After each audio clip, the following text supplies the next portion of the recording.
Nova? Iya. Ibu masih ingat dengan saya nggak ya? Masih. Oke, alhamdulillah misalnya ibu masih ingat. Sebelum kita mulai kegiatan kita hari ini, ibu dan ibu sendiri gimana kabarnya hari ini? Ya begini lah ya Mbak, capek, terus dia banyak sama suami, terus juga anak-anak kan udah kerja, udah punya rumah masing-masing, jadi semua kerjaan ya saya semua. Oh, seperti itu ya ibu. Ya saya mengetahui dan ikut merasakan juga sih betapa beratnya ibu mengurusi suami yang sedang sakit stroke, terus juga ditinggal sama anak-anak yang sibuk udah pada kerja dan udah punya rumah masing-masing. Maka dari itu ibu merasa setia, ibu juga merasa apa ya, berat untuk mengurusi suami ibu sendiri. Nah, maka dari itu ibu, tujuan saya kesini, saya mau ngobrol-ngobrol nih sama ibu, ngobrol santai aja untuk mengetahui dan identifikasi masalah dari ibu Nova sendiri. Nah, untuk waktunya sekitar 20-30 menit. Dari ibu Nova, apakah bersedia?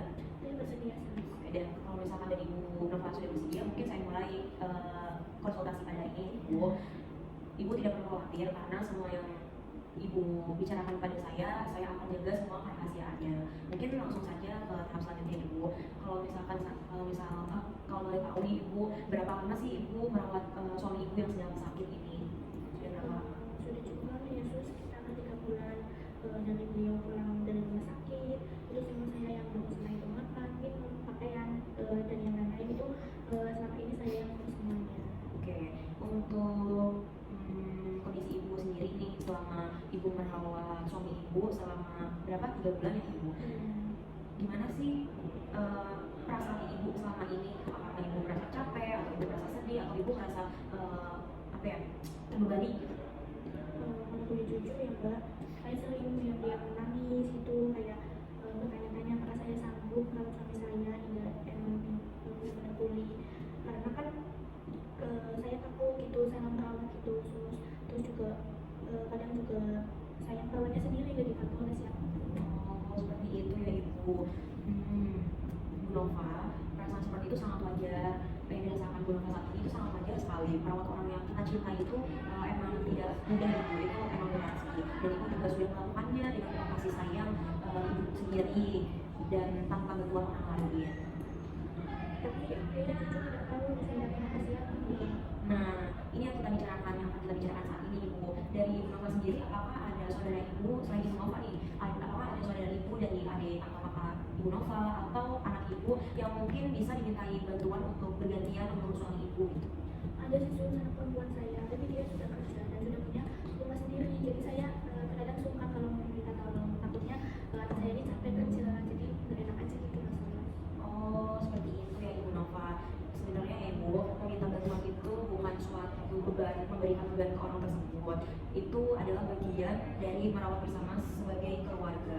Nah, ibu juga coba mulai bicarakan ke saudara ibu atau anak ibu, sampaikan kondisi ibu saat ini. Kalau misalkan ibu itu perlu bantuan untuk mengurus suami ibu sendiri, gitu. Ibu juga kan butuh istirahat. Coba nanti besok ibu mulai bicarakan dengan saudara ibu atau anak-anak ibu supaya bisa lah gantian untuk mengurus suami ibu sendiri. Betul juga ya Mbak, ini nanti coba saya bicarakan deh dengan teman saya. Semoga mau ya ibu. Nah, selain itu juga penting nih ibu untuk ibu Nova sendiri untuk meluangkan waktu untuk diri sendiri. Kayak contohnya ibu istirahat, pas suami ibu tidur, terus juga ibu mungkin bisa pagi-pagi jalan-jalan santai pagi hari pas suami ibu belum bangun, ibu bisa meluangkan waktu untuk diri sendiri. Karena kalau misalkan ibu kelelahan, ibu sakit, siapa yang mengurus suami ibu nanti? Ibu juga kan butuh istirahat gitu. Tapi saya sering merasa bersalah sih kalau istirahat, takutnya tuh kayak tidak memanfaatkan waktu dengan baik. Ya, itu perasaan yang banyak dirasakan dan dialami sama para caregiver keluarga sih ibu, memang itu wajar. Tapi merawat diri sendiri juga bukan bentuk egoisan diri sendiri. Itu justru ibu agar ibu juga tetap kuat untuk suami ibu sendiri. Nah, ibu juga adalah suatu kekuatan bagi suami ibu. Kalau misalkan ibu sakit, suami ibu sakit gimana? Iya juga ya Sus, supaya saya mulai paham sih. Oke, bagus sekali ibu. Selain itu juga kalau ibu merasa tertekan gitu terus nggak ada tempat untuk cerita, ibu juga bisa datang ke puskesmas untuk konsultasi. Kami selaku perawat puskesmas bisa kok membantu ibu. Nah, ibu mengingat waktunya juga sudah hampir habis ya ibu. Gimana perasaan ibu setelah mengikuti konsultasi pada hari ini? Sedikit lebih lega ya Sus, karena sudah menceritakan usaha saya yang tadinya tidak bisa saya ceritakan ke siapapun. Oke, alhamdulillah ya ibu Nova. Ibu Nova merasa lebih lega, ibu juga merasa ada teman cerita. Nah, untuk selain itu dari ibu Nova, sebelum saya akhiri nih ibu konsultasinya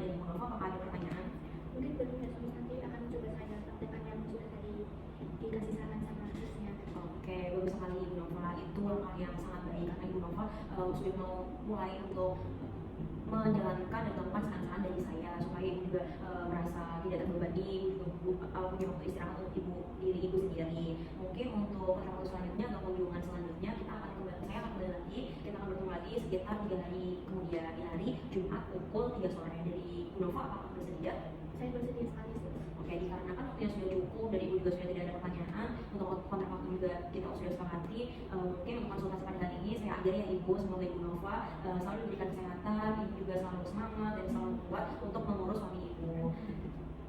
Karena waktunya sudah selesai dan konsultasinya sudah selesai, saya akhiri ya ibu. Selamat pagi dan sampai jumpa kembali.